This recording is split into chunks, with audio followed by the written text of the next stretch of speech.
Ang pananampalataya ay bunga ng pakikinig at ang pakikinig naman ay bunga ng pangangaral tungkol kay Hesukristo. Ikalabing-isang kabanata ng Juan, ang pagkamatay ni Lazaro.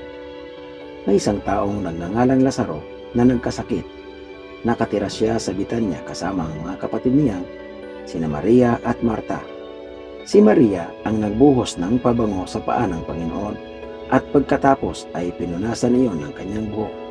Dahil may sakit si Lazaro, nagpasabi kay Hesus ang magkapatid, Panginoon, ang minamahal ninyong kaibigan ay may sakit.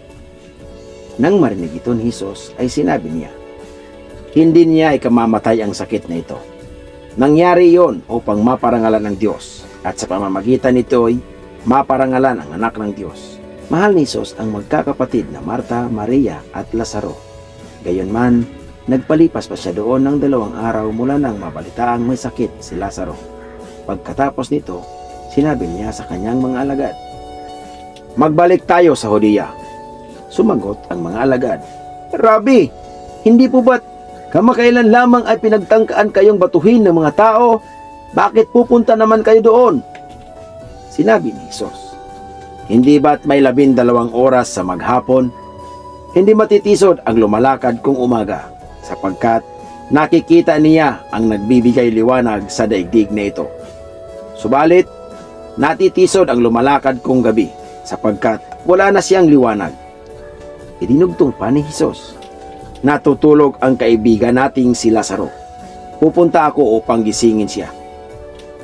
Panginoon, kung natutulog lang po siya ay gagaling siya. Sagot ng mga alagad. Ang ibig sabihin ni Hesus ay patay na si Lazaro. Ngunit ang akala ng mga alagad ay talagang natutulog lamang ito. Dahil dito'y tuwirang sinabi ni Hesus, patay na si Lazaro. Ngunit dahil sa inyo ako'y nagagalak na wala ako roon. Nang sa gayon ay sumampalataya kayo sa akin. Tayo na, puntahan natin siya. Sinabi ni Tomas na tinatawag na kambal sa kanyang mga kasama, sumama tayo sa kanya nang mamatay tayong kasama niya. Pagdating ni Hesus, nalaman niyang 4 na araw nang nakalibing si Lazaro. May 3 kilometrong lamang ang layo ng Jerusalem sa Betania, at maraming Hudyo ang dumalaw kina Marta at Maria upang makiramay sa pagkamatay ng kanilang kapatid.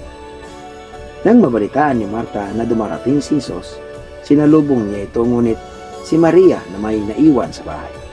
Sinabi ni Marta, Panginoon, kung narito po kayo, hindi sana namatay ang kapatid ko. Subalit, alam kong kahit ngayon ipagkakalob sa inyo ng Diyos ang anumang hingin ninyo sa Kanya. muling mabubuhay ang iyong kapatid. Sinabi ni Hesus. Sumagot si Marta, Alam ko pong siya'y mabubuhay muli sa huling araw. Sinabi sa kanya ni Hesus, ako ang muling pagkabuhay at ang buhay. Ang sino mang sumasampalataya sa akin, kahit mamatay ay muling mabubuhay. At sino mang nabubuhay at sumasampalataya sa akin ay hindi mamamatay kailanman. Naniniwala ka ba sa sinabi ko? Sumagot siya, Opo, Panginoon. Naniniwala po akong kayo ang Kristo, ang anak ng Diyos na inaasahang darating sa sanlibutan. Pagkasabi nito, umuwi si Marta. Tinawag niya si Maria at binulungang, Naririto ang guro at ipinapatawag ka. pagkarinig nito'y nagmadaling tumayo si Maria upang salubungin si Hesus. Wala pa si Hesus sa nayon. Naroon pa lamang siya sa lugar kung saan siya sinalubong ni Marta. Nang makitang si Maria ay nagmamadaling tumayo at lumabas, sinundan siya ng mga Hudyong nakikiramay sa kanila. Akala nila ay pupunta siya sa libingan upang umiyak. Pagdating ni Maria sa kinaroroonan ni Hesus, nagpatira pa siya sa paanan nito at nagsabi, Panginoon, kung narito po lamang kayo, hindi sana namatay ang aking kapatid. Nahabag si Hesus at nabagbag ang kanyang kalooban nang makita niyang umiiyak si Maria, pati ang mga Hudyong kasama nito. Saan nini siya inilibing? Tanong ni Hesus. Sumagot sila, Panginoon, halik kayo at tingnan ninyo. Tumangis si Hesus kaya't sinabi ng mga Hudyo, tingnan ninyo, Talagang mahal na mahal niya si Lazaro. Sinabi naman ng ilan, napagaling niya ang bulag, bakit hindi niya napigilang mamatay si Lazaro? Muling nabagbag ang kalooban ni Jesus pagdating sa libingan. Ang pinaglibingan kay Lazaro ay isang yungib na natatakpan ng malaking bato. Alisin ninyo ang bato, utos ni Jesus. Ngunit si Marta, na kapatid ng namatay, ay sumagot, Panginoon, nangangamoy na po siya ngayon. 4 na araw na siyang patay. Sinabi ni Jesus, hindi ba't sinabi ko sa iyo na kung sasampalataya ka ay makikita mo ang kaluwalhatian ng Diyos? Kaya't inalis nila ang bato. Tumingala si Jesus sa langit at sinabi, Ama, nagpapasalamat ako sa iyo sapagkat dininig mo ako at alam kong lagi mo akong dinirinig. Ngunit sinasabi ko ito dahil sa mga taong naririto upang maniwala silang ikaw ang nagsugo sa akin. Pagkasabi nito ay sumigaw siya, Lazaro, lumabas ka! Lumabas nga si Lazaro na nababalot ng tilang panlibing ang mga kamay at paa. May nakabalot ding tila sa mukha niya. Iniutos ni Jesus sa kanila, halagan ninyo siya at nang makalakad siya. Marami sa mga Hudyong dumalaw kina Maria ang nakakita sa ginawa ni Jesus at sumampalataya sila sa kanya.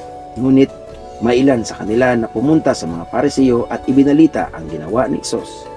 Kaya tinipon ng mga punong pari at mga Pariseo ang mga kagawad ng katas-asang kapulungan ng mga Hudyo.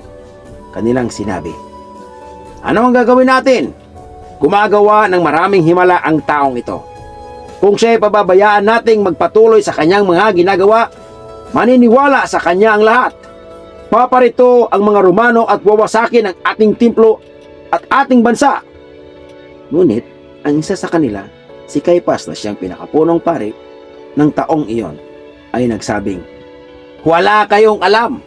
Hindi ba ninyo naiisip na mas mabuti sa inyo na isang tao lamang ang mamatay alang-alang sa bayan kaysa mapahamak ang buong bansa? Hindi mula sa kanyang sarili ang sinabi niyang ito bilang pinakapunong pari ng taong iyon. Nagpahayag siya ng propesiya na dapat mamatay si Jesus alang-alang sa bansa, at hindi lamang para sa bansa kundi upang tipunin ang mga anak ng Diyos na nasa iba't ibang dako. Mula noon, pinagplanuhan na nila kung paano maipapapatay si Jesus. Dahil dito, si Jesus ay hindi nahayagang naglakad sa Judea. Sa halip, siya ay nagpunta sa Ephraim, isang bayang malapit sa ilang, at doon muna tumigil kasama ang kanyang mga alagad. Nalalapit na ang pista ng Paskwa. Maraming tagalalawigan ang pumunta sa Jerusalem bago sumapit ang kapistahan upang isagawa ang seremonya ng paglilinis. Hinanap nila si Jesus at habang sila ay nag-uusap-usap sa templo, sila ay nagtanungan, ano sa palagay ninyo? Paparito kaya siya sa pista? Pinag-utos ng mga punong pari at ng mga Pariseo na ipagbigay alam sa kanila ng mga tao kapag nalaman nila kung nasaan si Jesus upang ito'y maipadakip nila.